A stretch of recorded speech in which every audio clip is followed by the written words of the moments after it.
particular, who's a top person and a great patriot. In July, approximately a dozen Antifa-aligned militants stormed the ICE facility in Texas and then lured officers out of the building before firing dozens of rounds at police. They were crazy, frankly, shooting one Texas officer in the neck. And in Portland, Oregon, Antifa thugs have repeatedly attacked our officers and laid siege to federal property in an attempt to violently stop the execution of federal law. Everything we're doing is very lawful. What they're doing is not lawful. And what the governor and the mayor of, as an example, you could say of Portland, and you can say certainly of Chicago, it's not lawful what they're doing. They have to be very careful. In addition, 2 weeks ago, a radical left terrorist in Dallas conducted a sniper attack on a local ICE facility, killing 2 people and leaving behind a note that read, "Hopefully this will give ICE agents some real terror." That's bad. This attack came the very same month that Charlie Kirk was assassinated by a far-left extremist who inscribed the words, "Hey, fascist, catch," meaning catch the bullet, onto the bullet shelf itself. The epidemic of left-wing violence and Antifa-inspired terror has been escalating for nearly a decade. At universities, Antifa has organized riotous mobs to attack campus speakers. I see it all the time. And these are agitators, anarchists, and they're paid. And you'll find that out. You'll be finding it out very soon. You should see what we have on these people. These are bad people. These are people that want to destroy our country. We're not going to let it happen. They've used armed gangs to assault local police in cities nationwide, and they've attacked journalists reporting on their crimes. So the journalists that report on their crimes, don't worry, you're very safe. I hope that's not going to turn you around, but they have been very threatening to people, but we're going to be very threatening to them, far more threatening to them than they ever were with us, and that includes the people that fund them. Probably some of the people I know, some of the people I dine with, but if they do, they're in deep trouble. So we're going to be looking very strongly at the people that are funding these operations. When you see the signs, and they're all made out of a beautiful, beautiful paper, beautiful, nice, stiff, very expensive paper, with beautiful wood handles, all the same color. They come from very expensive printing machines. These are not people that write out their signs in a basement that believe in something. These are paid anarchists. At least 3 of these courageous journalists have personally been victims of Antifa attacks.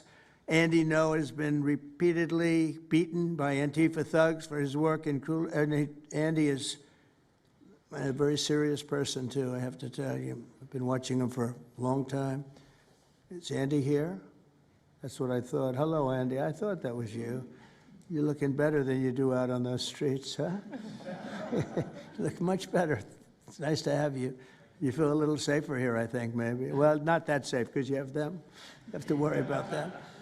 But thank you very much. Andy Ngo has been repeatedly beaten by Antifa, and including one assault that left him with a brain hemorrhage. Only days ago, Nick Sortor was assaulted in Portland by a flag-burning mob, and we've made it 1-year penalty for inciting riots. We took the freedom of speech away because that's been through the courts, and the court said you have freedom of speech. But what has happened is when they burn a flag, it agitates and irritates crowds. I've never seen anything like it on both sides, and you end up with riots. So we're going on that basis. We're looking at it from not from the freedom of speech, which I always felt strongly about, but never passed the courts. This is what they do, is they incite. When you burn an American flag, you incite tremendous violence. We have many examples of it, many examples of it, and it's actually down on tape, and you see things happen that just don't happen unless it's the flag that's burning. Very recently, Katie Davis Court was hit in the face with a flagpole in Portland by an Antifa radical, leaving her with a very blackened eye. So, Katie, thank you very much. And I'd like to also say that I watched Nick. Where's Nick? Is Nick here? Nick? Hi, Nick. That was a rough time you went through. I hope you got my little note. I wrote you a note.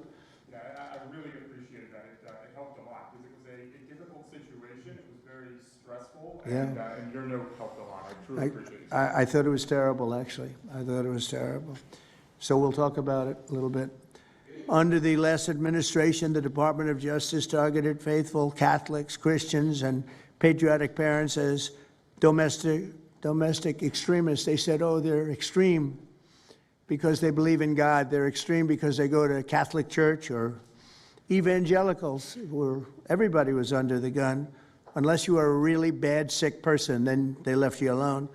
Under the Trump administration, we're going after Antifa criminals, and all who fund and support their campaigns are in serious trouble. And we have a lot of records already, a lot of surprises, a lot of bad surprises. It's people that you would never think. I want to thank Attorney General Pam Bondi, who, by the way, yesterday was incredible in Congress.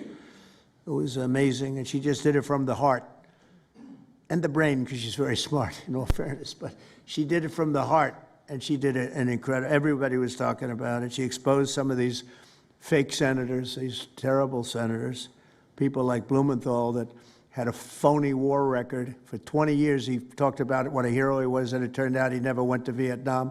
For 20 years, he talked about being a hero in Vietnam. Then it was exposed when he said what platoon he was with, and it was exposed that somebody was watching from that particular platoon. They said he was never with us. And then he went out and he cried, and he was ready to drop out of the election. And disgraceful. And then he looks at people like Pam and he starts criticizing her, and she's a patriot. They ought to do something with that. You know, we have a young congressman that's right now in jail for lying about where he went to college and other things. It was, you know, frankly not good. It was pretty bad. But it was nothing compared to Blumenthal. I mean, what Blumenthal did, he was for 20 years a hero, a great war hero. And then he sits back and, you know, sanctimonious kind of a guy, looks down, how dare you do this to the American public, you know? What a fake. But I thought Pam was incredible yesterday, as well as Secretary Kristi Noem, who's really out there courageously, and I appreciate it, Kristi, amazing what you're doing. FBI Director Kash Patel, who's really coming up with some great information, Kash. It's great. Keep it coming, because there's plenty of it. Deputy Attorney General, one of the best lawyers you'll ever find, Todd Blanche, who I know personally is a good lawyer because I'm here. Thank you very much, Todd. Good job, Todd. Let me ask Attorney General Bondi to say a few words, and then we'll follow it up with Secretary Noem and Director Patel. And we're going to have some of the people around the table, very courageous people, and they're going to be talking, journalists, almost all, and they're going to be talking, and we'll take some questions from the press at the end. Okay, Pam, please. Thank you, President Trump. And as you made clear, Antifa is a domestic left-wing terrorist organization. We've seen them on video for years because they wanted to be seen and they got away with it. They beat journalists, they attack courthouses, they attack police stations, they dox and assault our law enforcement officers. The Biden administration let them commit these crimes with total impunity for years. So did Democrat leaders like Pritzker and Mayor Brandon Johnson. Last week, independent journalist Nick Sorter was arrested just for protecting himself against Antifa. I saw it online and I called Nick. I couldn't believe what happened. He did all this just trying to save our American flag from being burned. He was pushed down and assaulted, yet the local police arrested Nick, not the Antifa thugs who did this to him. Antifa feels empowered to operate in the open because weak Democrats have turned a blind eye to their actions. Their hatred for President Trump and for law and order agendas fuels their violence. We've seen more than 1,000% increase in attacks against our ICE agents since January 20th. Secretary Noem is out there fighting for you firsthand to keep our federal officers safe, to keep our federal buildings safe, and we're not going to have it anymore, these thugs. We saw what's happening in Portland and Chicago, and you saw what happened in Dallas. No longer. This is not activism, it's anarchy. We can't and we will not let masked terrorists burn our buildings, attack our law enforcement, and intimidate our communities. Under your leadership, President Trump, we're deploying the full might of the federal law enforcement to crack down on Antifa and other domestic terrorist organizations led by Stephen Miller. And Stephen, thank you for everything you're doing. Last week, I issued a memo ordering our federal law enforcement agents, DEA, FBI, U.S. Marshals, and ATF to protect ICE officers from Antifa and other radical left-wing violence. Director Patel has been going non-stop. He and Deputy Attorney General Blanche were in Chicago yesterday. While Secretary Noem was in Portland, we are around this country fighting against this domestic terrorism. We had Apple and Google take down the ICE block apps. Hope they continue to comply with that. It's threatening the safety of our federal law enforcement officers. We're not going to stop at just arresting the violent criminals we can see in the streets. Fighting crime is more than just getting the bad guy off the streets. It's breaking down the organization brick by brick. Just like we did with cartels, we're going to take the same approach, President Trump, with Antifa. Destroy the entire organization from top to bottom. We're going to take them apart. Thanks to your bold leadership and the designation of Antifa as a terrorist organization, which is exactly what they are, Americans will no longer tolerate their unhinged violence. Thank you. Thank you very much, Pam. Christine. Well, thank you, Mr. President, and thank you for hosting today and focusing on Antifa and the terrorists that they are. Let's not make any mistake. These individuals do not just want to threaten our law enforcement officers, threaten our journalists, and the citizens of this country. They want to kill them. Their agenda is to destroy the American people and our way of life, and this president is standing in their way.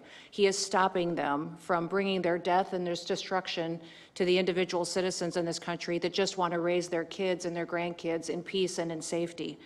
I want to also thank everyone around this table for being so bold and so brave, for standing up and recognizing the threat that Antifa is to our way of life.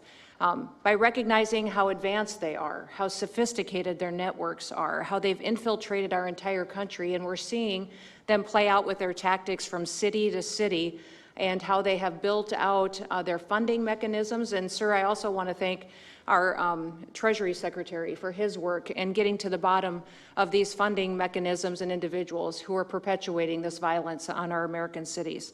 I was in Portland yesterday and had the chance to visit with the governor of Oregon and also the mayor. They're in town, and they are absolutely covering up the terrorism that is hitting their streets. While you talked about some of the stories of our ICE agents, our Border Patrol agents, how they have been attacked, how they have been shot at, injured, the damage that they've done, these leaders in these local cities, along with Pritzker and Johnson, ignore what's going on, or, sir, they're helping Antifa cover it up. We have arrested dozens of individuals that are Antifa members or affiliated with them, and I want to thank our Attorney General for prosecuting them and making sure they never see the light of day again. They have been so bold in making sure we're bringing those individuals to justice. One of the individuals we arrested recently in Portland was the girlfriend of one of the founders of Antifa, and that we are hoping that as we go after her, interview her, and prosecute her, we will get more and more information about the network and how we can root them out and eliminate them from the existence of American society. I want to thank the new journalists here today for telling their stories and for being able and willing to go to the streets and to cover what's happening here in America. Many times the legacy media has looked the other way, refused to tell the stories. The networks have not really focused on what this is and what damage it is doing to our country, and how this network of Antifa is just as sophisticated as MS-13, as TDA, as ISIS, as Hezbollah, as Hamas, as all of them. They are just as dangerous. They have an agenda to destroy us, just like the other terrorists we've dealt with for many, many years.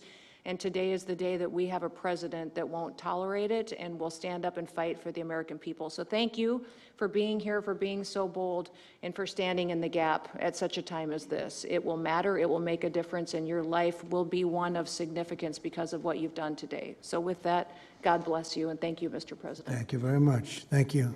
Cash, please. Thank you, Mr. President. Mr. President, The American people gave you a sweeping mandate in your victory in this election cycle, and they demanded safety and security for our citizens. And your administration, with your leadership, has provided us with the resources that we need, which is a whole-of-government approach to go after criminals absolutely everywhere, not just outside of this country, but within this country. And that takes a whole-of-government approach. The interagency seated up here with the Department of Homeland Security, our Attorney General, our Deputy Attorney General, and your White House staffers, and including Stephen Miller's leadership, has allowed us to go out there and map out these networks. What we are doing at the FBI is simple. It does not require rocket science. We are following the money. Money never lies. And that's what it's going to take to bring down this network of organized criminal thugs, gangbangers, and yes, domestic terrorists, because that's what they are. They are harming everyday citizens in every single one of our communities. And the folks you see here on the right and left, they're some of the bravest men and women we have today. They're reporting the stories live time because the mainstream media won't cover it.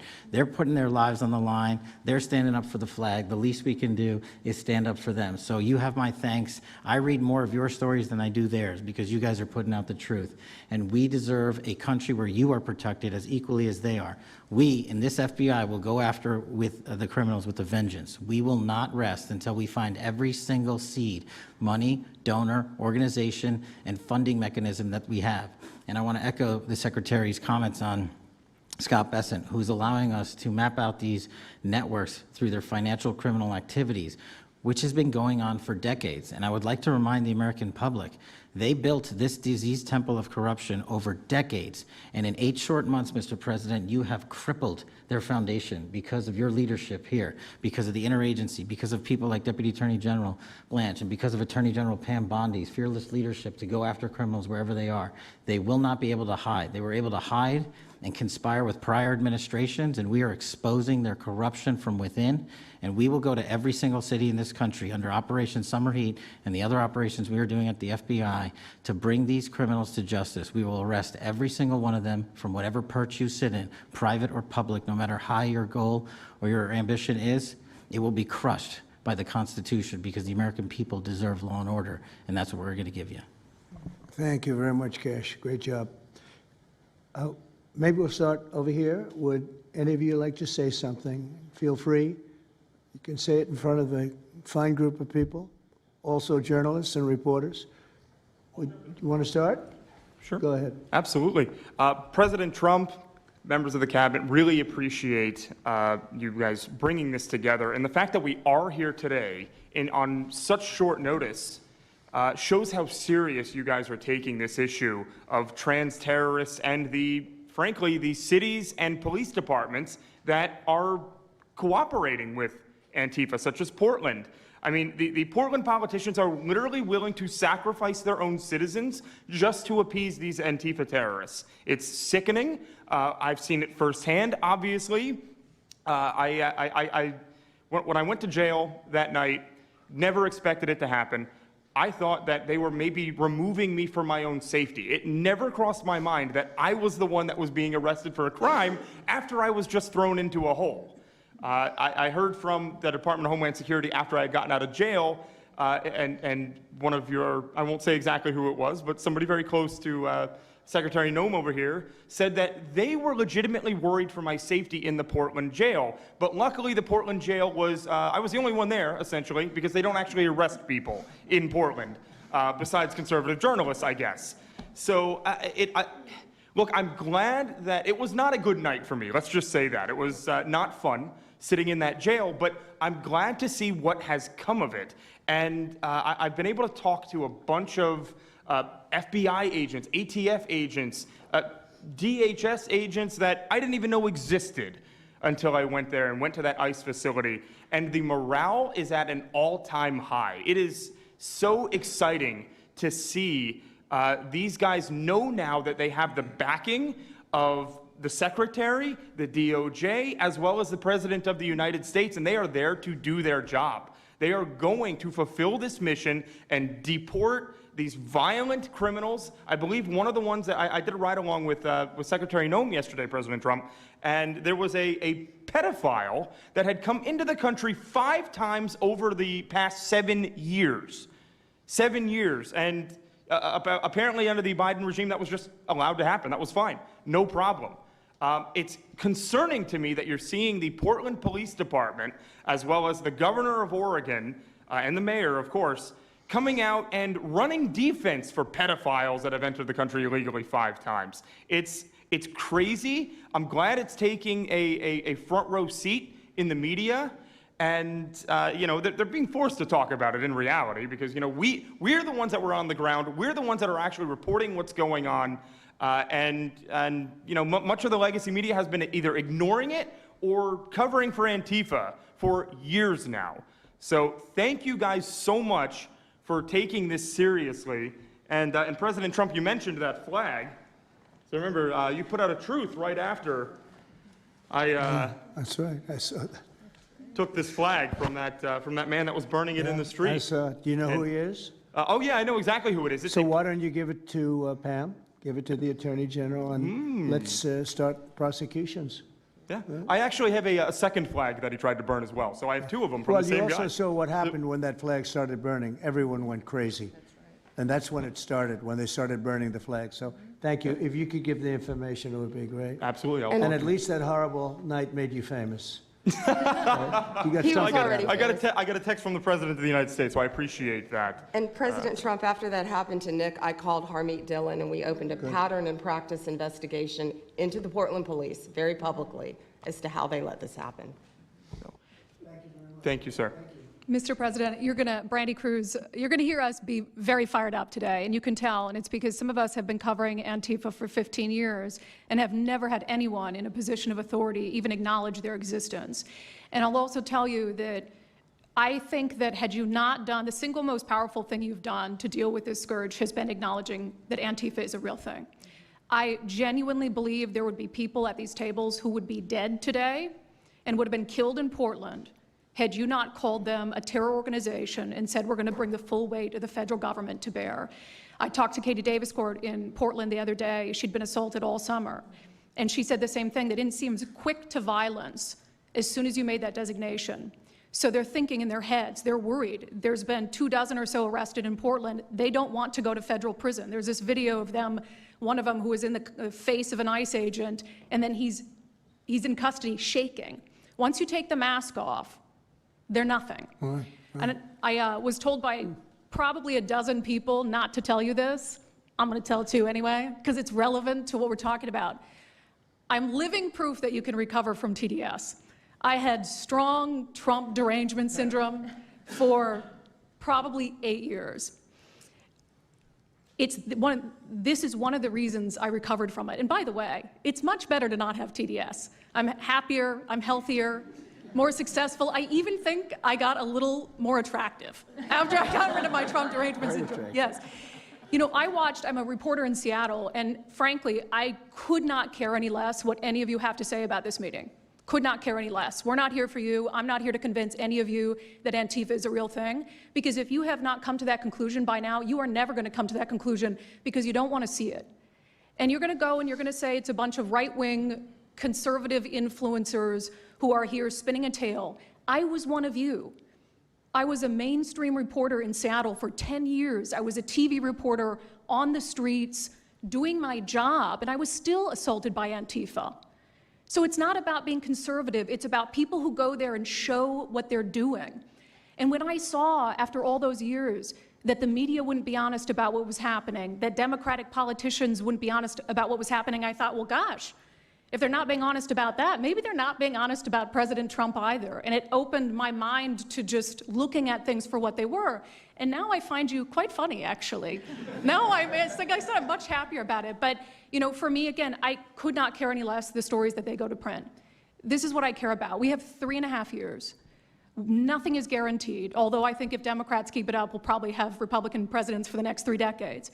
But nothing is guaranteed, and so what I want to see over the next 3.5 years is a full court press to dismantle Antifa once and for all in a meaningful way. I know, Andy, we talked before this about some ideas. That's really what we want to. I don't care what the media says. I don't care what Democrats say. They will never wake up to this fact. So we want the federal government to take as many of these cases as possible, look at the interstate travel between Portland and Seattle when it comes to these people who are committing violent acts, and hopefully in 3.5 years, they will be a shell of their former selves. close to done, and it's Antifa and many others, Yes. unfortunately. There are many others, bad ones. Most have been named terrorist organizations. There are a couple that we're going to, but I think we've got it pretty well covered. But there are many others, but very specifically today it's Antifa, and it's really bad, and we're going to get it cleaned up. Andy, do you have something? Thank you very much. I'm glad you no longer have TDS. I feel very good about that. Thank you. Thank you, Mr. President and members of the Cabinet. I have a lot of gratitude and a little bit about my background. I'm born in Portland, Oregon, from there, and growing up, it's always been left-wing, very progressive, and I liked it. It had cafes and artists and those who lived a bohemian lifestyle. And in 2016, I was a graduate student at Portland State studying political science. I was an editor at the student paper there, a very progressive paper, and I was assigned to cover the election night demonstrations. Well, the elections night protests turned to riots, 3 days of violent rioting in Portland, and it was the first time that I saw groups dressed in black with their faces covered. This was 4 years before COVID. Some of them were waving the black flag of anarchism, some the red flag of Marxism. And within seconds, they would ravage one street to another, to another, to another. And the next day, I would read the legacy media, which I still read at that time and looked forward to, and I looked up to those journalists. And I was really shocked to see that the narrative was that these, in my view, anti-democratic political violence was legitimate acts of protest because people were concerned about racism or all these other lies. And so for the next 4 years, I just continued going out with my video camera. I thought, look, people can ignore what I write because of spin, but videos can quite speak for themselves. And in 2019, it led to me nearly losing my life. I was covering another Antifa protest turned riot. At that point, had been routine in Portland, and then I was ambushed in a mob beating. And I had never been in a fight. I didn't even realize that I was being assaulted until seconds in. And the punches came from everywhere on my head and my face, and I was bleeding out of my eyes and ears, and then they threw all the drinks in my eyes to humiliate me further and to laugh at me. And I was rushed to the hospital in an ambulance and CT scan, and I had subarachnoid hemorrhage, which is bleeding in the brain. I nearly died. And after surviving that, the reporting that I saw in liberal media it seemed to suggest that I had deserved it, because they branded me far right, and some even went so far as to suggest that I maybe faked my injuries. A BuzzFeed reporter asked for my medical records, which I did provide, but this felt so, it's like because I didn't die in that attack, there was another round of people who wanted to finish me off. But I continued, and then 2020, Portland was really the epicenter of the longest political violence. Those months of riots, I was on the ground, undercover, and there was an assassination there. There was a supporter of Donald Trump named Aaron Danielson who was shot dead by a self-described Antifa member who then fled out of state and died in a shootout with US Marshals. In 2021, I returned undercover, naively thinking that enough time had passed, and was chased through the streets of downtown and beaten, nearly choked out. The person who was trying to choke me out held me so tightly that I had the blood, the vessels in my eyes burst. So one of the symptoms were my eyes were completely red after that, and I was hospitalized.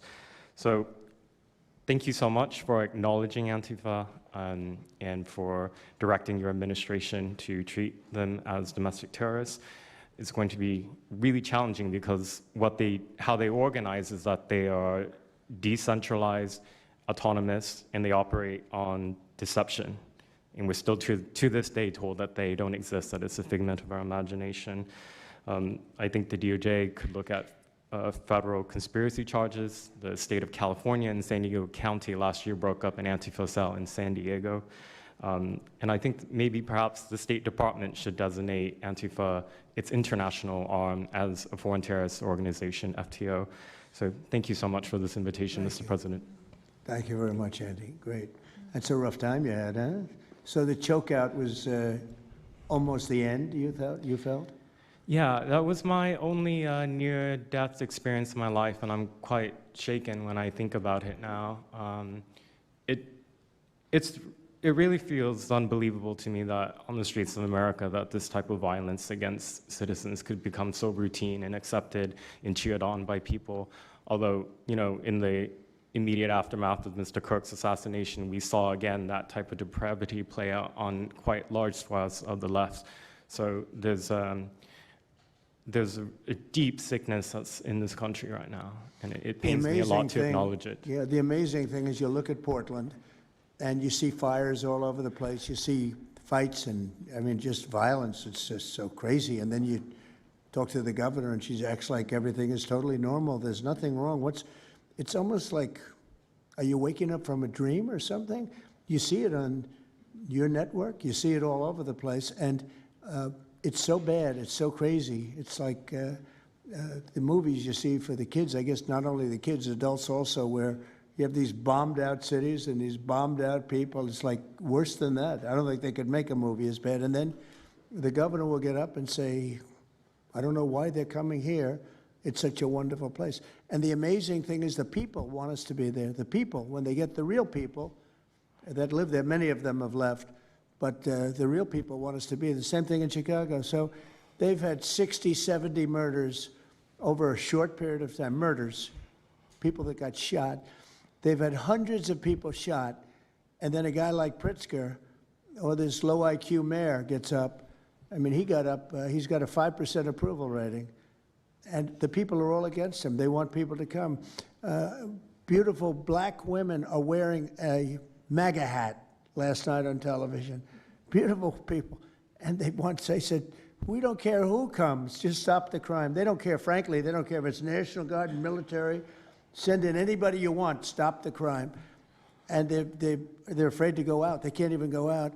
And then a guy like Pritzker, think of that, 50, 60, 70 people over a short period of time murdered, actually murdered, mostly gun violence, but knives, but gun violence, they're murdered, and hundreds of people shot. They had one weekend where they had like 18 murdered and 71 shot. But they said, you know what their excuse is? Yeah, but it was a long weekend. In other words, it was a long weekend, so that was okay. And then Pritzker gets up and he says, like, I don't know what they're talking about. We don't have crime here. They're crazy. I think actually they're petrified. You know, their families live there, everything else. I actually think they're scared. Pritzker was a failure in his family. They threw him out of the family business. Guy's a loser. But you know what? I believe they're scared. They're actually frightened for their lives. Jack, please say a few words. Mr. President, thank you so much for having us here today and holding this roundtable. Antifa is real. Antifa has been around in various iterations for almost 100 years in some instances, going back to the Weimar Republic in Germany. And it's now been just under 1 month since we saw a far leftist murder Charlie Kirk, and we saw thousands upon thousands of people, other far leftists and people in positions of authority, people like nurses and pilots and doctors and HR departments celebrating the death and the murder of Charlie Kirk. This sickness that's out there is absolutely real. And Mr. President, thank you for mentioning the fact that one of the bullet casings read, "Hey fascist, catch" on it. One of the other bullet casings right next to that had Bella Ciao written on it. Now, Bella Ciao is a song that is known in Antifa circles as the international anthem of Antifa. And all of us around this room that have studied Antifa, we're very familiar with these symbols. And Mr. President, I think the situation is getting worse. When you look at people like Luigi Maggioni in his 20s, Thomas Matthew Crooks, of course, who took a shot at you, sir, the ICE shooter in Dallas, and now this Tyler Robinson, we're starting to see a pattern of more and more murderous violence.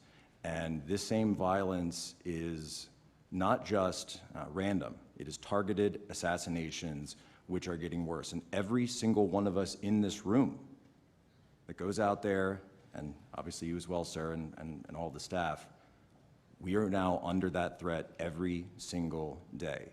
And working there at Turning Point USA, and I've spent just about the last month out there in Phoenix with Erica, with the family, with the team, and I will tell you this, Mr. President, even though going through something like that, which is an absolute nightmare, and people say, you know, what was it like to speak in front of all those people? It was horrible. Every second of it was horrible. But we're not going to quit. And Turning Point USA is continuing the tour that Charlie was on. We had 6,000 people when we went back to Utah. We had 5,000 people last night in Montana, if you can believe that. We are continuing to organize on campus. We are getting more and more people coming out in the face of this threat, knowing what happened to Charlie. But Mr. President, we need to do something about this, because I fear that the next one who could be killed could be sitting at this table right now. And we're not going to stop, but they need to stop, and they will not stop until they are stopped. Thank you. Thank you, Jack. I appreciate it very much. One thing I have to say is that Washington, D.C. was almost as bad. I don't know what could be worse than Portland. You don't even have stores anymore. They don't even put glass up. They put plywood on their windows, but most of the retailers have left. But Washington, D.C. was so bad, and Pam, I'd say it took 12 days to really make it pretty good, and a month to make it great. And now people are going out to dinner. The restaurants are booming. They don't have enough seats. They're opening up new restaurants because many of them closed. And people are walking down the street totally safe. A reporter, I'm not sure if she's there. I can't see somebody reported there. She is. She was violently assaulted.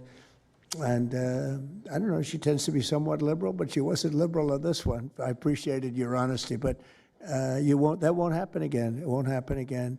You're lucky you're alive, frankly, with what happened. I know exactly what took place. So Washington, D.C., our capital, we thought we'd start there appropriately, and it's safe, and people are so happy. They're so happy. And now it's a couple of months. I went to dinner there. I felt totally safe. I gave a press conference right in the middle of the street, which I don't think Secret Service was thrilled about. But, you know, I'll tell you what, I wouldn't have wanted to do it 6 months ago. It's incredible what happened. Now we're in Memphis. As you know, we're having a great impact in Memphis. It's been only a week, but it's, Cash, I hear it's been amazing what's happening there, just very early. But you take a look at D.C., and you take a look at some of the other. We've had a big impact. What we haven't said, because Pritzker said, well, crime is going down in Chicago. Well, 5 months ago, Cash went to Chicago with a lot of FBI agents just to prepare it, so that we went in with, I guess you could call it a surge, call it whatever you want, but would be even more effective. And we're going to be doing that, and very, very strongly doing that, because Chicago is a very unsafe city. It's a great city. The head of the Union Pacific Railroad said, sir, please save Chicago. It's a great city. It can be saved. Other cities are gone. I mean, they're lost. They can get better, but they're just really, they've been so decimated. But I'm so proud of what they've done so quickly in D.C., and it's taking place quickly in Memphis, where we were asked to go by the mayor and by the governor. And it's really incredible what we can do and how fast we can do it. Let's go for two more. Would you like to go? And then Katie, you'll go. Okay, please. Yeah, thank you, Mr. President, for having us here. And not to sound like a broken record, but it needs to be said that Antifa is real. Yeah. It's real. It's a threat. I just saw them last weekend over in Portland while they're causing mayhem over there. And the reason why they're such a big problem is because we have Democrats and a lot of people in the mainstream media refusing to acknowledge that they even exist, right? So how can we as a country begin to address it if we have large swaths of, these people who are supposedly decision makers and people who are supposed to inform, they don't want to say that it exists. Because the common argument is like, well, they're not a real organization because there's no national leadership, they don't have a national headquarters, so how can law enforcement go after a group that doesn't exist like that? Well, law enforcement goes after criminal groups that organize to rob banks or do smash and grabs. They don't have a registered LLC, they don't have official membership cards, they don't have a business address, but law enforcement still goes after them because they're working as a group. These people don't just show up, randomly at the same time to do the same thing, dressed in a very similar fashion, espousing the same ideology. And they say, well, it's an ideology. It's like, well, yes, it's an ideology because there's people alive, present, that believe in it, and they're acting on it. And so I've been very well aware of what Antifa's been doing. I was very busy during the riots in 2020. That was probably my most exposure to them prior to this year. I've been at the ICE facility at Broadview. I'm originally from the Chicagoland area, unfortunately, but that's where I grew up around. Like I said, I was in Portland. I was covering the riots in Los Angeles as well. And probably one of the most disturbing parts about that is, in addition to Antifa being present, they were tagging the streets with CJNG, which is Cartel Jalisco Nueva Generación, which is a cartel. So you have these people who are working basically in concert with other terrorist groups to say that we're here, we're present, and we're gonna attack federal agents and people who are gonna expose what we do. And so, to be clear, political violence, sustained political violence that we're seeing in this country is not a both sides issue. I was, I was at Charlie Kirk's memorial in Glendale recently. Conservative gathering, totally peaceful. It was the most peaceful gathering that I've been at. Every other time that I've been covering violence in the streets, just this year, just this year, it's always been from left-wing people, radical left-wing people. And it's not even just Antifa anymore. The shooting that happened in, the defensive shooting that happened in the Chicago area, that wasn't someone dressed in black bloc. That was just somebody that had taken upon themselves to go out and try to interfere and ram federal vehicles. So people are becoming more and more radicalized, and it was to be expected, unfortunately. And the reason why we're in this position today is because after I was done covering the riots, I was at the border from the San Diego sector all the way down to the Rio Grande Valley sector, covering the border crisis month after month. And we all knew the solution to that. We all knew why it was happening. It's because, well, it's racist to have a border. It's like, well, actually, it's not, but okay. And so it required you to come back into office and to fix the problem, but it's no longer just a border issue. It's a nationwide issue, and that's one of the reasons why you got elected back into office, because thankfully the American people said we're not going to deal with it anymore. But unfortunately, there's a lot of people, as we've seen, who are willing to take to the streets to do violence. And that's a scary thing, because typically when I was in 2020, I was covering Minneapolis, Los Angeles, Portland, Seattle. I was over in Chaz, and that was to be expected. But now, because the issue of immigration, illegal immigration, is so widespread, riots can happen anywhere. Attacks can happen anywhere. So that's why it was weird kind of going back to my home state to cover this violence. I mean, just after the Dallas shooting, they were chanting outside Broadview, shoot ICE, shoot those, efforts, shoot those efforts.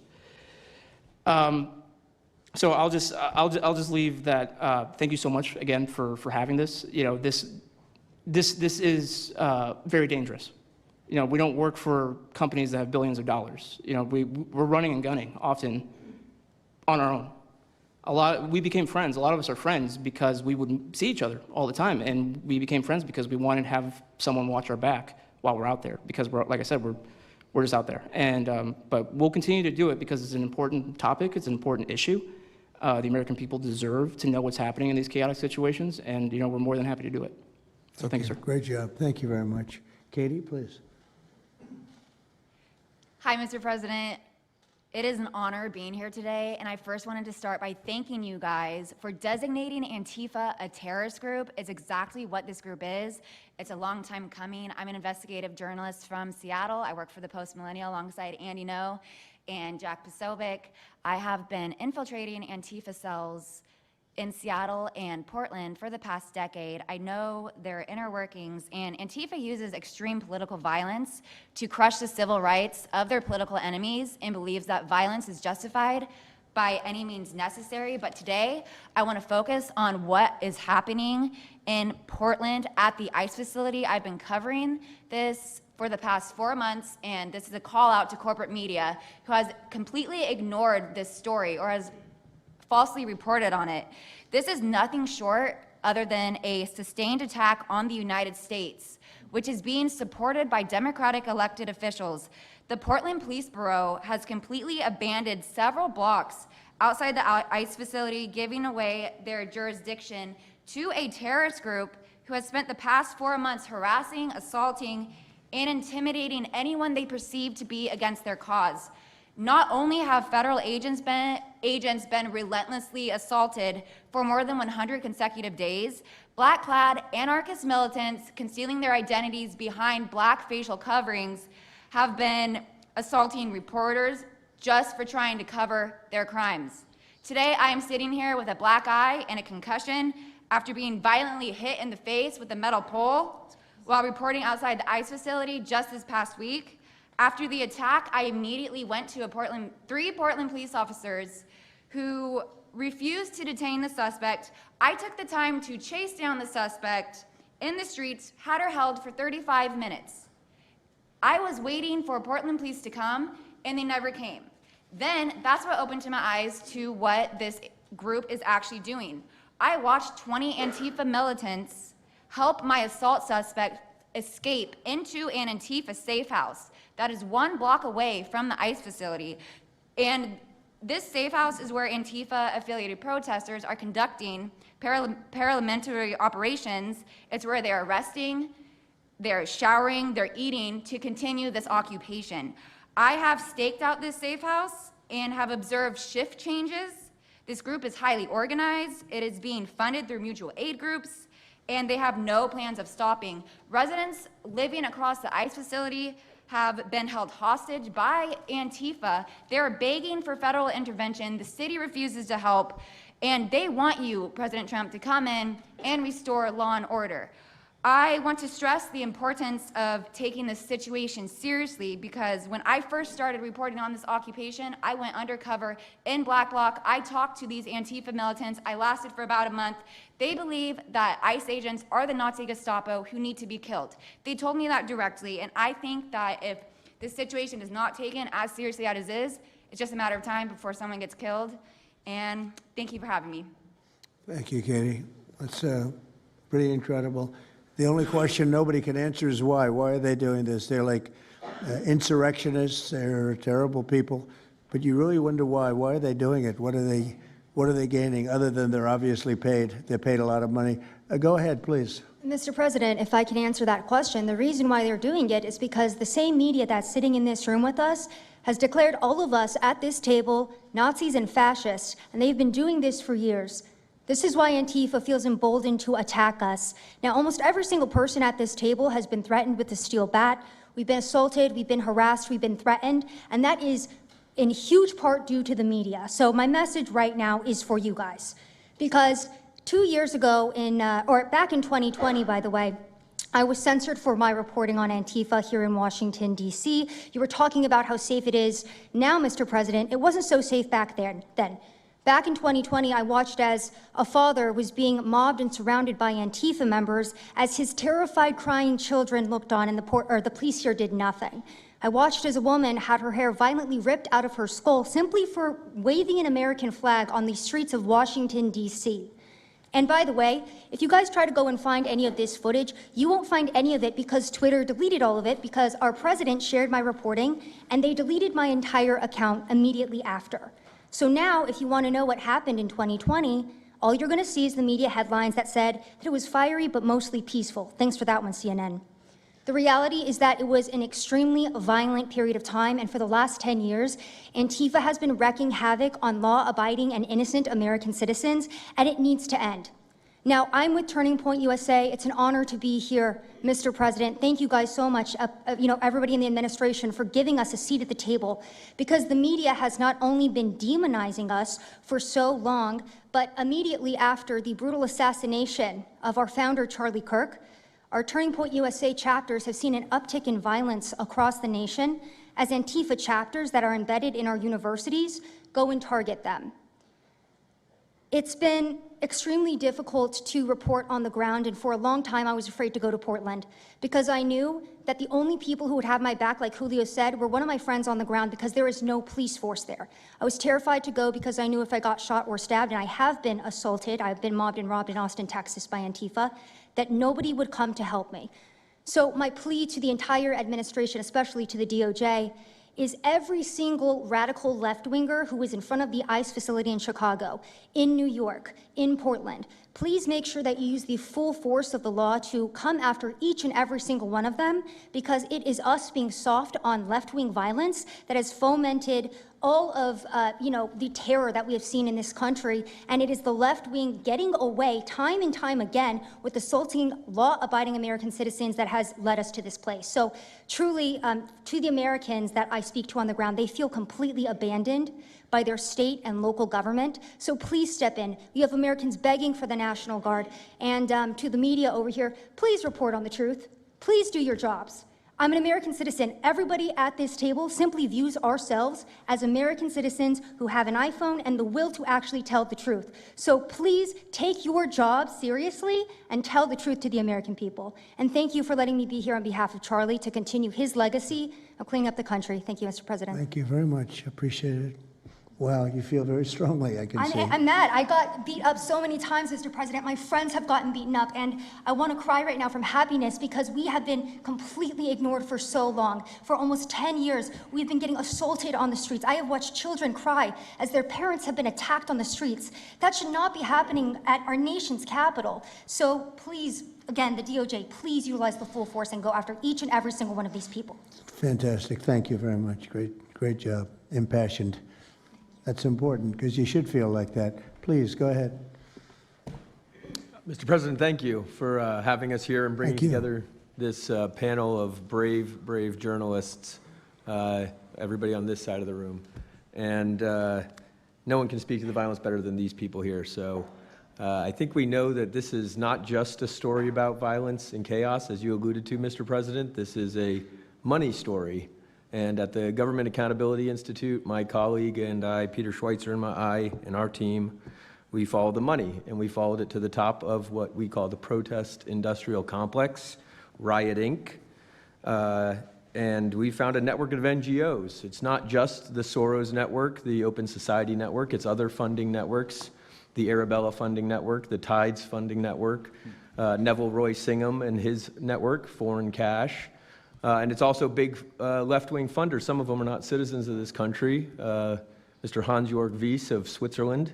They're pouring money into this entire ecosystem. And so I want to share 3 money facts with you about what we call Riot Inc. Number one, like any corporation, Riot Inc. has many divisions. It doesn't just have the Antifa boots on the ground division. It has PR divisions. It has marketing divisions. It has a very well-funded legal division to get these boots on the ground back on the streets as quickly as possible. But it does have those investors that I mentioned. Number 2, we have identified dozens of radical organizations, not just the decentralized Antifa organizations, but dozens of radical organizations that have received more than $100 million from the Riot Inc. investors. These would be the lawyer groups. These would be the groups that advocate for calling good, honest Americans fascists, et cetera. And then 3, I think the most shocking thing is that we have found that more than $100 million in U.S. taxpayer funding has flowed into these funding networks, including at least $4 million to these very groups themselves, not just Antifa types, but there was an event in Atlanta called Stop Cop City. Over 60 rioters were charged with domestic terrorism. These groups received money for that from both the billionaire class as well as taxpayer money. So one other thing, this money helps fund the decentralized crowdfunding platforms. These are ways that Antifa, the John Brown Gun Club of Elm Fork, which had links to that attack on the ICE facility, the Socialist Rifle Association, and just because they don't have LLCs or EIN numbers doesn't mean they can't get paid. Some of these funding platforms, crowdfunding platforms, are funded by this network that we call Riot Inc. So again, I want to thank you for your leadership, for the whole cabinet's leadership on this. We're going to keep following the money and appreciate everything you're doing, sir. Do you know the name of any of the funders? Do you know the names? Because if you do, I'd like you to give them to Cash or Pam. Absolutely. Or Christy. Yeah, we'll do that. As soon as you can. That's all of you. Because you probably know the names after a certain period of time. You tend to find out. But these are people that do not have good intention for the country, and that's treasonous probably. So if you could, very important, if you could do that That would be great. Nobody would know better than you. You'll figure it out. Thank you. Please, go ahead. Yeah, my name's Nick Shirley. I'm 23 years old. I'm a 100% independent YouTube journalist. And over the past year or so, I've been able to go to 15 countries. I've hung out with people in the gangs of Brazil, in the favelas, in the prisons of Secot. But yet the most dangerous places I have been here in the United States, unfortunately. And I've had the opportunity to show people about the protest Antifa here in the United States, and there's nothing organic about what they are doing here in the United States. I've watched people be bussed in from states. I've watched the same lady at a protest in Atlanta be bused to the protest in DC and then in New York City. There's nothing that is honest about what they are doing. And they have signs. I've seen the same signs here in DC and in London as well. It's a big organization and corporation that they're running. And people may wonder, like, what's the threat to us as Americans if we go? Well, you'll be labeled as a fascist, you'll be labeled as a Nazi, and they'll wish death upon you because they wish death upon me. And just last week in Portland, Oregon, I watched a lady get trapped in her car, surrounded by Antifa, and her sister messaged me after seeing the video. She said, the only reason I think my sister was safe is because you were there recording. I also was chased out by a member of Antifa who said he would smoke me, and next thing he knew, a DHS sniper had lasers on his chest. If he was not there, who knows what would have happened that day. These people are very dangerous, and people wonder how they're able to do it. It's the reason is because these cities are not enforcing the law. And why should these people be worried if the law is not being enforced? And we are not far right, nor are we far wrong. We're just right. And the truth about what's happening here in America with these groups is very dangerous, and I thank you, Mr. President, and your administration as well for acknowledging that. Thank you very much. It's too bad you have to go through it. I know, it's a little crazy, much. right, Mr. President? Well, you're going to get to the bottom of it, so it's a very important thing you're doing. Thank you very much. Please, Cam. Yeah, I've just got something very short. I'm attacked every time I do my job. When I leave my house to go to work, I am violently assaulted. I've had guns pulled on me. I've been bear sprayed. I've been beaten down. I've been almost killed. So my question for all of you is, how would you feel if every time you showed up to work, masked militants tried to kill you? Because that's how we feel. That's our lived reality. And you guys go and tell us that we're liars, the riots aren't that bad, right? I've never seen any of you guys on the ground. In fact, I've never seen anybody representing the companies you work for on the ground. You guys come to us for interviews that never get published. Stop saying we're lying. We're not. We risk our lives every day to do the job that you guys are too afraid to do. What network would you say is the worst, if I could ask? Oh, man, that's a real tight spot. Honestly, it's a simple question. And well, there's a lot of people in this pool, and I would say I'm not talking about Fox. I'm not talking about Newsmax or any outlet that resembles them, so I'll let you guys put the pieces together on who I'm exactly talking about. Who would you say? Which network would you say? MSNBC, for sure. Oh, they're terrible. I agree. They're CNN, terrible. probably close, yeah. Yeah, I'd rate it that way, yeah. MSNBC, that's Brian Roberts. Yeah. That he allows that to happen is a disgrace. Absolutely. And CNN is second. Yeah, second. I would say CNN is not quite as bad as MS. MSNBC is not really a news site anymore. Oh, MSNBC is sick.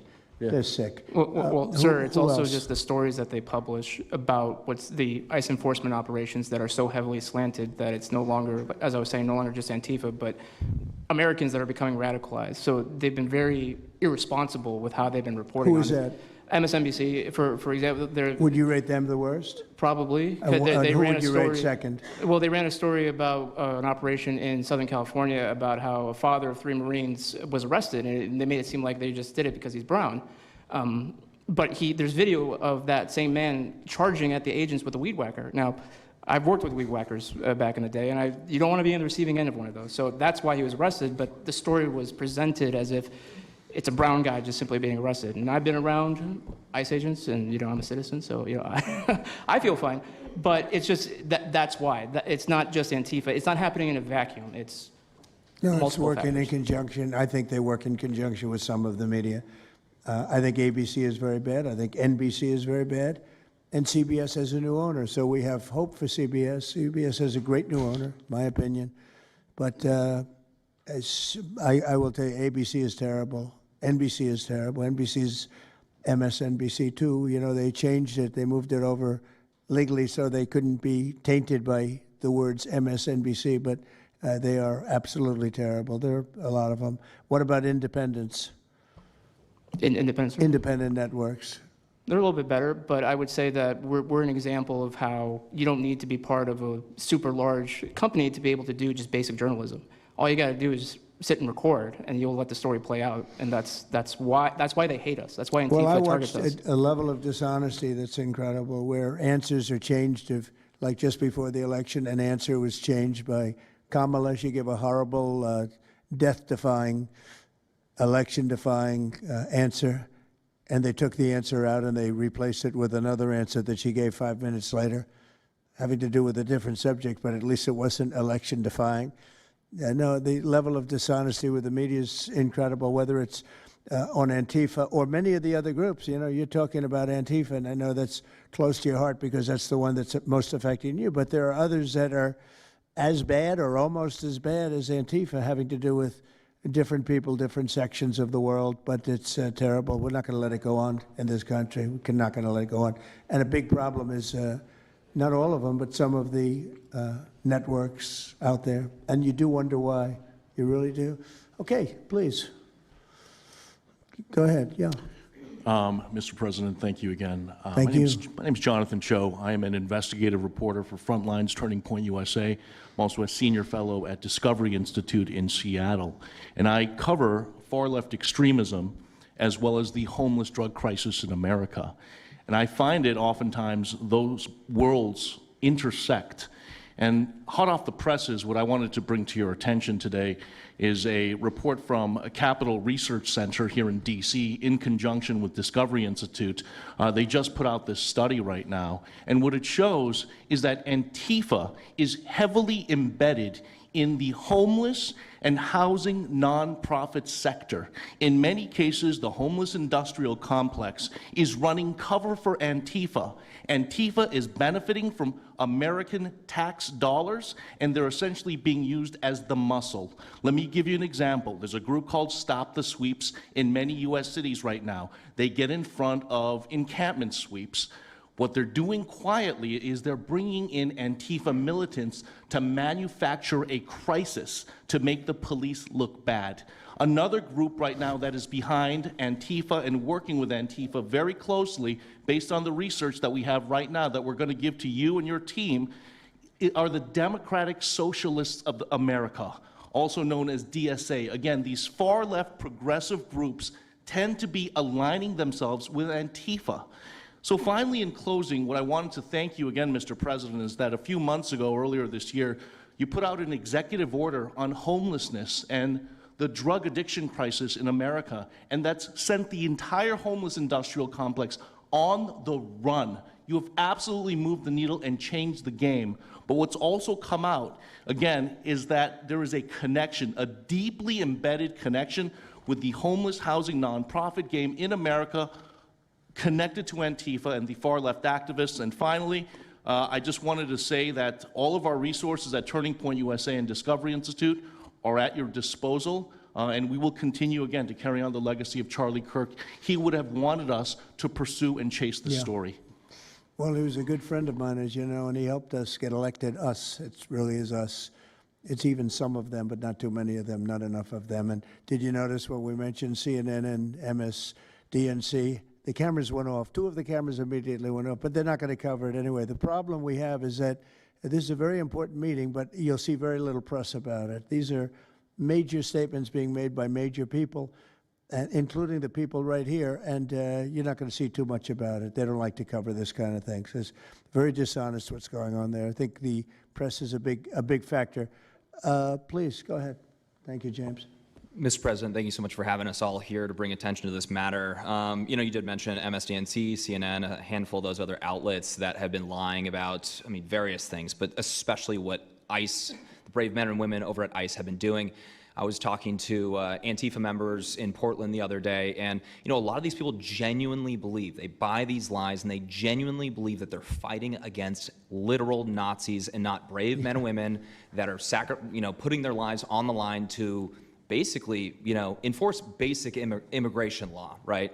That everyone seemed to agree with up until maybe a few years ago, a handful of years ago. So Once again, thank you so much for having me. My name is James Klug. While my primary job is traveling around the country, having conversations with Americans about various political topics and issues, I have had a lot of run-ins with Antifa over the last 5 years. And I do think that Antifa is a primary reason why many conservatives are afraid to go out and protest and make their voices heard and maybe bring friends and family to a demonstration and exercise their First Amendment right, because they are literally deathly afraid. And I talk to these people all the time. They're afraid of militants showing up in black bloc and hurting them and their families. And, I've personally witnessed Antifa assaulting hundreds of police officers. I've witnessed them firebombing police departments and federal property. I've witnessed them making death threats against federal agents, police officers, journalists. I think I've witnessed every single person here, maybe not personally, but I've seen them get, hunted down and attacked. And so, this is a group that is responsible for a good percentage, if not a majority, of the violent riots in 2021 and 2020, when Democrat mayors had a kind of a hands-off approach with these left-wing militants. Just as a quick reminder for everybody, we're talking about dozens of murders that happened in those riots. We're talking about billions of dollars of damage to property and communities all over the country. We're talking about thousands of officer injuries. So this isn't just like some little thing that they're, they punch a journalist here and there. No, they're responsible for a lot of damage and a lot of people that have, unfortunately died, and basically suppressing people's voices, And so what I did want to talk about is, to get this footage, almost every single person in the room here, to get this footage, you have to go undercover because you are at risk of being beaten or worse. You have to go undercover, you have to film low-key to capture them committing crimes. This is stuff that the mainstream media was not doing and has not been doing. They'll show when Antifa is maybe, it's a little bit more peaceful, and they'll show when it's more mellow, but they'll remove the cameras when things get violent and it's actually dangerous to be here. And I have personally witnessed legacy media vans showing up at a riot 300 yards away, getting out of the vehicle, filming for 30 seconds, saying something like, fiery but mostly peaceful, packing up, and to add insult to injury, you have Democrat politicians that are saying, it's just an idea, right? That's all this is, so it's just an idea. After all of this chaos, it's just an idea. Well, that idea has threatened to kill me and many of my friends that are here today. So, Mr. President, thank you so much for bringing this to the forefront, and it's definitely making a big change. Really appreciate you. One question. So why is it there are numerous groups? I mean, Antifa is terrible, but you have other groups that I guess probably are almost as bad or just as bad. Not one other group was mentioned. I'm sort of surprised at that. You just come into contact with Antifa? It seems to be that you mostly come into contact with Antifa. Please. There's a lot of overlap, and I would say that, for instance, Jonathan brought up the Democratic Socialists of America. They're basically the same thing. I mean, there's a lot of Democratic Socialists of America who are out there in black bloc, hiding their faces. And so I think we use, and I do understand, for the record, I do understand the challenge, as Andy pointed out, with Antifa as a graspable entity. I do. But at the end of the day, when you look at behavior, you prosecute behavior, right? We're not prosecuting ideas or ideology, you're prosecuting behavior. So whether you can prove that this amorphous thing is Antifa or someone has a patch that says Antifa, it doesn't matter. Did they assault someone? Did they assault a federal agent? Were they engaged in rioting? What is it? And so they're always using that, oh, well, they don't call themselves Antifa, even though some of them literally do. It's called Rose City Antifa. How long has it been around in Portland, Andy? Since 2007. They call themselves Antifa. In Seattle, I was outside the federal building, and they were yelling, there's no police here, this is Antifa land. And then at the same time, Democrats, like our governor, oh, Antifa is an idea. But yeah, I think Antifa can overlap with a lot of other entities and organizations. Okay, very good. Thank you. President Trump, I just wanted to add this real quick, because you were asking which mainstream media outlet is the worst. What I think, it's any of them that decided to call Kilmar Abrego Garcia Maryland Dad. Because when I'm out there on the street talking to these people, they call Maryland Dad is this human, he's actually a human trafficking MS-13 gang member that's illegally in the country. But the amount of people on the street that I spoke with that thought that he was a U.S. citizen that was being deported to Uganda is dangerous. These people genuinely believe, based on what comes out of the garbage standing over here, that you guys are deporting U.S. citizens. So that's what's causing all these when problems. you have a governor like Pritzker in Chicago, where you have Illinois, which is in a lot of trouble, Chicago's there, potentially a great city again. It's not great now, but it could be great again. That's why we have to get there soon, because eventually you can't do that. What makes a man like that say that things are wonderful? Why doesn't he say, we love that President Trump is going to come and help us clean up Chicago and make it safe again, as opposed to fighting us and pretending that there weren't 50 murders and 200 shootings and all of that? Why is that? Go ahead, Nick. To spite you. To spite the administration. That's simply what it's about at this point. Because, if you go and talk to some of these citizens, like I'll use Portland as an example again, because I've been there for so long now. You talk to the neighbors that live in the apartments next door to the ICE facility.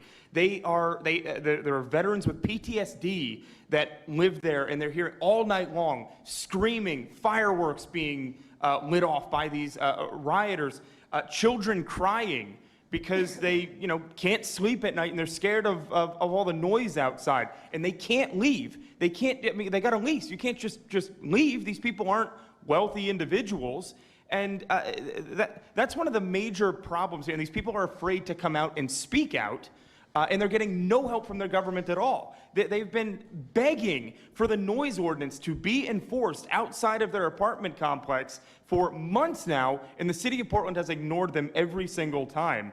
The victims are, as I said, they're afraid, but the governments aren't doing anything because they want to spite the administration. It's all political. And the politicians make you feel like you're foolish, like there's something wrong. Like, how could President Trump be saying that about Chicago? And yet the night before you see that, 11 people were shot, 5 people died, and you have him talking about like it's a wonderful situation. They make you feel guilty. And a lot of people don't get over that. They just don't get over it. I think they convince the people. Do wealthy people leave too or not? Places like Portland, are the wealthy people leaving? People that can leave, are they leaving? I think that they're moving to the areas that have been gentrified. I mean, the Oregon governor, when she was saying, we don't need Trump here, she's walking around, it's a very tight shot, if you notice that. And she said, Portland's just fine, look at me. And they'll focus on the couple areas of Portland that are very nice. Well, she was saying that, and there were explosions in the background. Yeah. I mean, there was a reason they cropped it in. Explosions in the background. Sure. Anybody have anything else to say over here?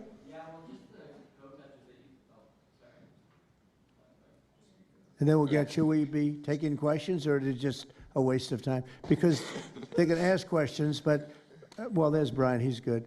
But you know what? In a way, it's a waste of time, because if you give a great answer, they don't put it on. If you give a horrendous answer, or even if you give a great answer, they make it sound like it's not a great answer. They're very dishonest. Go ahead, Nick. Yeah, and I think part of that dishonesty comes from what they see. For instance, I've never been asked to go on any other show besides Fox News. My clips go viral everywhere, but they've never even asked, like CNN's never asked, MSNBC's never asked.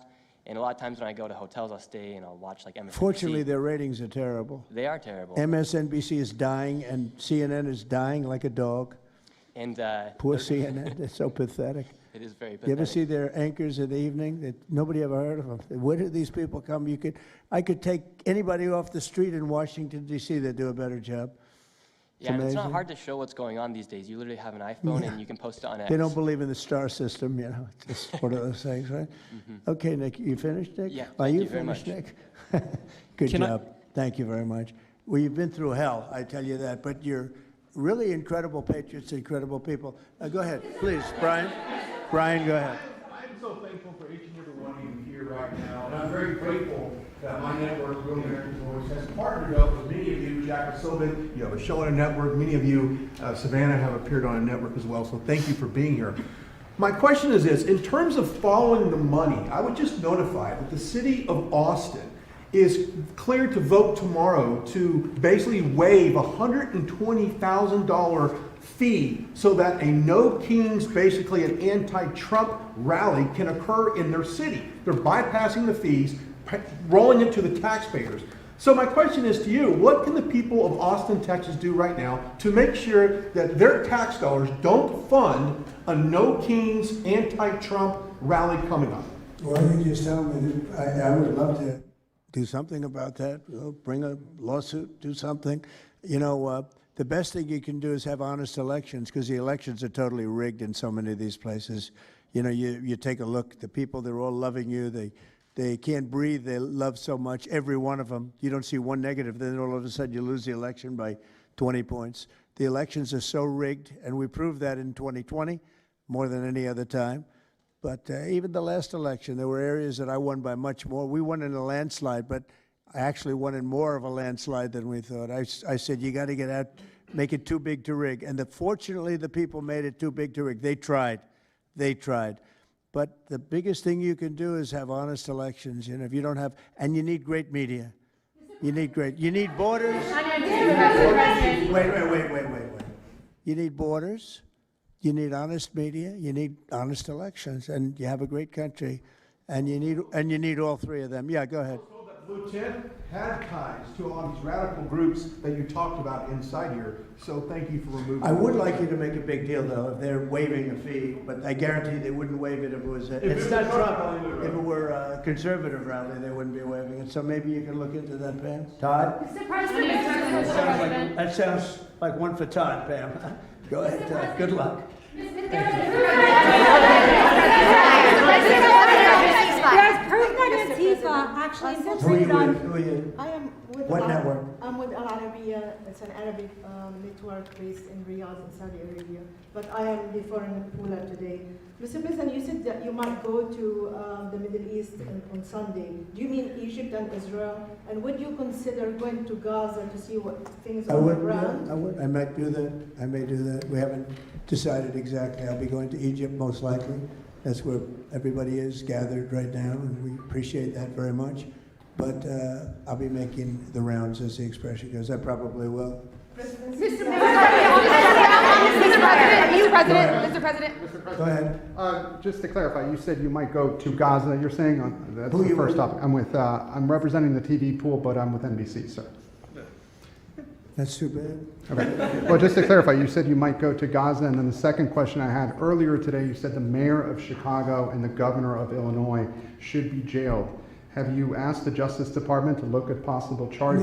No, I've seen the law, and when you have a group of people where the police call off the safety for ICE officials, I've understood that, and I've read it today in numerous journals, that's illegal. What they did is I guess it was ICE, Christie, right? They were under threat, and the police were helping beautifully, and it was fine. And then all of a sudden, a woman was on the line saying, "Everybody, move back, get out." And they were given an order by the second person in the police department, and the governor knew about it, the mayor knew about it. I understand that's a criminal offense. Do you want to comment on that, Christie?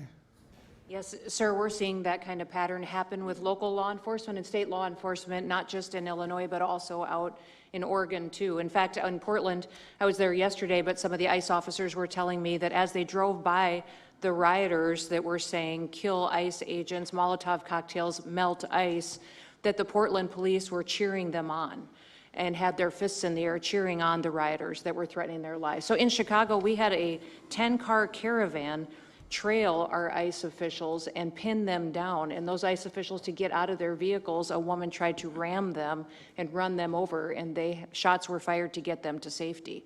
So it's happening on a regular basis, and any elected official that allows this to happen and gives cover to those kind of individuals who are perpetuating murder should absolutely be prosecuted, in my opinion.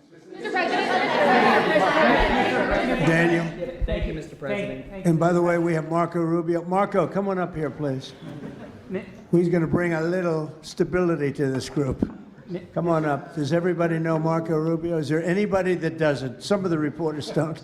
That's why they shouldn't be reporters. Which job is he here for today, Come sir? on up here, Marco. Anything we should know about the Middle East? That's what we're hoping to talk to you about here, Mr. President. Let's stay with it. He's doing a good job. He was born for this job, I can tell you. Daniel, please. Mr. President, thank you very much. I have two questions for you, if that's okay. Seamus talked a little bit about the money aspect of this. Do you believe if you go after where the money is coming from with Antifa, in regards to Antifa, do you believe that would be similar to cutting the head off the snake, so to speak? And I have a It question would on help. this. I don't know that it would be totally complete, but it would certainly, you'd knock out 75%, 80%, 85%. These people, a lot of them don't believe it. When they, I watch them, I say, I can almost tell a pro they're like professionals. That's all they do. And they get paid by somebody. I think it would knock out a lot of it. Yeah, not all of it maybe, but a lot of it. And then a follow-up to that is a lot of the people who we've listened to over the last hour, they've emphasized that Antifa, it's not necessarily this big organized thing. It's a bit ambiguous. It's deorganized. I think that's one of the words that Andy used. What is the challenges of going after a group that makes it intentionally difficult to go after and find? That could be for you, the Attorney General, anyone up there. Well, they're smart people, and they deceive. A lot of them are crooked people. A lot of them have been staying out of trouble their whole lives, and they've been bad from the day they were born, frankly. But these are sick people. Pam, go ahead, please. Well, they're smart, but they're not smart enough. Oh, my microphone's broken. They're smart, but they're not smart enough. They have been covered by these liberal cities for so many years. And that's why we're all working with Treasury, with all these different departments, to find the criminal conspiracy. Okay. I'm just giving. Yeah, I was just given a note by the Secretary of State saying that we're very close to a deal in the Middle East, and they're going to need me pretty quickly. So I will take a couple of more questions. Please. Thank you, sir. I also have two questions for you, if I may. Have you given any more thought to possibly suspending habeas corpus to not only deal with these insurrectionists across the nation, but also to continue rapidly deporting illegal aliens? Yeah, it's suspending who? Habeas corpus, sir. Oh, I don't know. I'd rather leave that to Christie. What do you think? No, sir, I haven't been a part of any discussions on that. All right, go ahead. In the ceasefire This is negotiations. CNN speaking, by the way. So, Are you this is personally one participating? of the worst reporters that you'll ever see. I don't even want to take a question. It's a waste of time. Go ahead.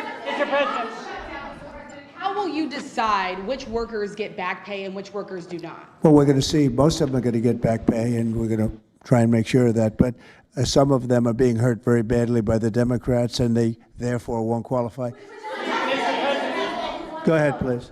What will the administration do to foreign Antifa organizers and funders who are located overseas? Go ahead. In the yellow, please. So the Nobel Peace Prize will be announced on Friday. You've been nominated by many world By many, many countries. That's many right. countries as well as the hostage families. Do you think you will win? I have no idea. I mean, look, I did settle. Marco would tell you we settled 7 wars. We're close to settling an 8th. And I think we'll end up settling the Russia situation, which is horrible. 7,000 people died last week, by the way, in Russia, between Russia and Ukraine. I think we'll settle that. So I don't think anybody in history settled that many, but perhaps they'll find a reason not to give it to me, Perhaps they will. President Trump personally participating in the ceasefire negotiations. Thank you. Going to the shutdown quickly, what is your position on the extension of health care subsidies, which is what Democrats are asking for? All I want to do is very simple. I want to get the country open, and then we're going to discuss that. And we'd like to, Obamacare is a horrible mess, and it has been from the beginning. We want to make it better, stronger, even if it costs more money, we want to make it better. The Democrats want to make it worse. The Democrats want to approve health care for illegals coming into our country, many of them coming in from prisons and mental institutions and drug dealers. They want to give them health care. We don't want that for our people because that's going to destroy the health care that we already have. We'd like to make Obamacare better for people, less expensive and better health care. Yes, ma'am. Mr. President, I'm wondering if you've been briefed on the organization and funding of Antifa, and if so, what have you learned? I have been, and they have pretty good knowledge, but they're going to have a very good knowledge. And I really ask these very brave patriots that we're surrounded with today to let us know, because I think you probably have some pretty good ideas. And even if you're not sure, let us know and we'll figure it out, okay? If you could do that.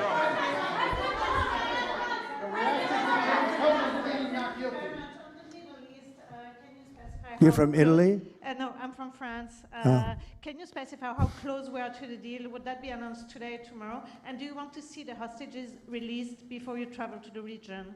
No, I think I'll probably go maybe before the hostages are released or shortly thereafter, pretty much shortly thereafter. Yeah, please. Participating in these negotiations. Go ahead. Who you with? Who you with? The Center Square. I had the honor of asking you originally if you would designate Antifa a terror organization. And I stand here before you today, and I'm echoing what Andy said over here. Are you going to work with your administration, as the Secretary of State's here, are you going to work with your administration to designate it a foreign terror organization? You mean it a terror? Antifa? Antifa? A foreign terror organization. Well, has that been done? Pretty close, right? Would you like to see it done? Yes, Mr. President. Do you think it would help? They have foreign I'd be links glad all to do across it. I Western think it's Europe. the kind of thing I'd like to do. If you'd like, does Middle everybody East. agree? If you agree, I agree. Let's get it done, okay? Let's get it done. Marco, we'll take care of it. Mr. President. That's international, you mean? Yes. International. Mr. President. Sounds good to me. Foreign terror organization. Steve, are you okay with it? Yes, it's true. There are extensive foreign ties, and I think that would be a very valid step to take. Good, I think so too. Yes.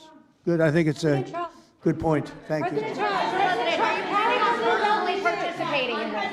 On the shutdown, we are now about 1 week away from military service members missing their paychecks. We'll always take care of our military. Would you encourage Congress to pass a standalone bill to pay our service members? Yeah, that probably will happen. We don't have to worry about it yet. That's a long time. You know what 1 week is for me? An eternity. 1 week for me is a long time. We'll take care of it. Our military is always going to be taken care of. Yeah, please. Blue dress, blue. President, Rebecca with Blaze News. I'm curious to know, so you're talking about the money funding these Antifa organizations, and somebody brought up Roy Singham, I think it was you, who, by the way, is married to one of the co-founders of Code Pink, this infamous left-wing organization. I'm curious to know the administration. Who is that? Who is that? Roy Where's- Singham. He's married to. No, did you say they're here? No, he's not. A journalist brought him up, but he Oh, I is, see. Okay. Yeah. Okay. Seamus, thank you. Good bring up. Excellent. Go ahead. He's somebody who's been reported on extensively, and I'd love to know what the administration is going to do to actually bring consequences to some of these names. You mentioned. Well, I don't know the name, but I would like to ask Pam to take a look at it. You know, a lot of the best information we find are through you and other people like you, so I'd like you to look at it, Pam.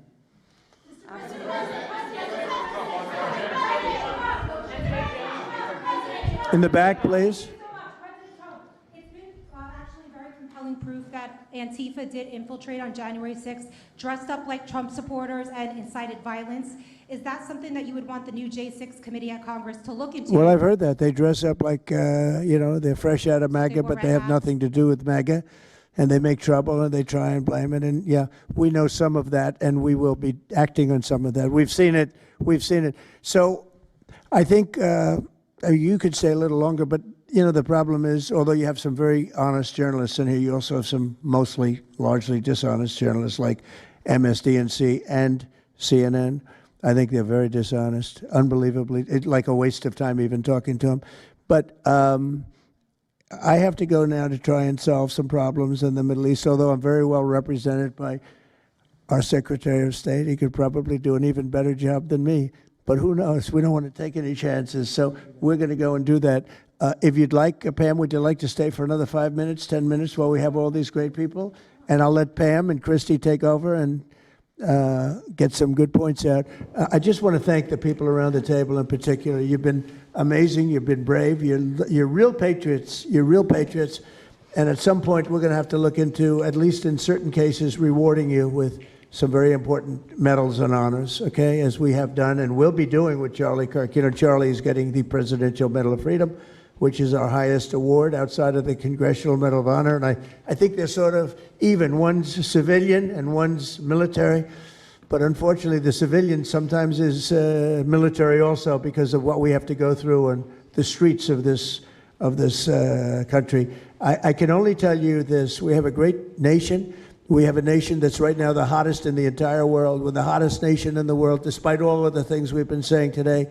But that's going to make your job easier, because nobody's doing better than we are financially. We've never done better. We've had, I think, 58 stock market increases since I've been top, meaning record increases. We have never seen anything like it, and we're going to keep it going. That makes it a little bit easier for what we're doing. I guess maybe it also makes some people crazy because they don't want to see us do well. But we're the hottest nation anywhere in the world, and we were a dead nation 1 year ago. I say it all the time. We were a dead nation. Now we're the hottest nation in the world, and that's said to by every leader. One of the reasons that we have every country already signed up or just about to sign, every country in the world on this whole mess we have going over with Hamas and the Middle East and all of the things you see, is they respect our nation. A year ago, you wouldn't have been able to get it. You certainly couldn't have gotten it with Biden. You didn't know where the hell he was.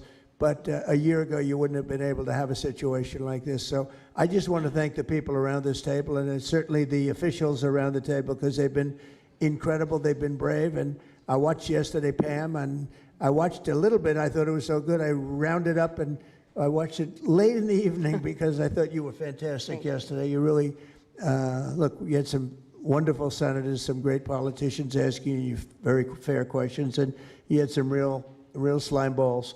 But I thought you were amazing, so thank you very much. And Christy, thanks for the great job. Cash, thanks for the great job. Always my man back down there. He's the silent type, but he's a hell of a lawyer. Thank you all. We're going to get peace in the Middle East. That's what we want to do. Thank you very much, everybody. What specifically makes you so hopeful, Mr. President?